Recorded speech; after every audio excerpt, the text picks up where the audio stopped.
Qurani-Kərimi hamı oxuyur, oxumağa çalışır. Düz hamı oxumur. Əslində oxusaydı da çox yaxşı olardı, müəyyən fikirlər formalaşardı. O da yenə təmiz bir kitabdır. Qurana olan münasibət sənin için müəyyənləşdirir əslində. Kim olduğunu göstərir. Və Quranın özündə də, məsələn, Quran kim üçündür? Quran o insanlar üçündür ki, onlar Allahı biliklə artıq tanıyırlar. Çünki Quran deyir, düşünün. Təkcə inanc Quranı kifayət etmir. Biliyin olsa daha rahat qavrayırsan. Kitabda Muhammed haqqında olan fikirlərdən tutmuş da insanlıq haqqında fikirlərə qədər Quran nəyi demək istəyir, onu ancaq o vaxt daha rahat anlayırsan ki, sənin biliyin var. Allahla bağlı biliyin var. Orada bir yəsə düşmə, məyus olma. Sonra lə təxafı, qorxma. Lə təhsən, hüzünlənmə. Niyə? İnnallaha mə'ənə. Çünki mən sənin yanındayım.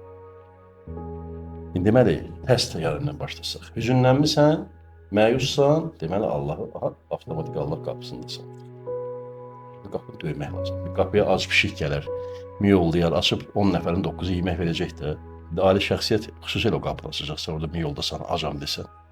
Məyusam, acam, ümidsizəm, məqsədsizəm, sınmışam, təzyiq altındayam, sıxıntıdayam, təkəm, tənhayam.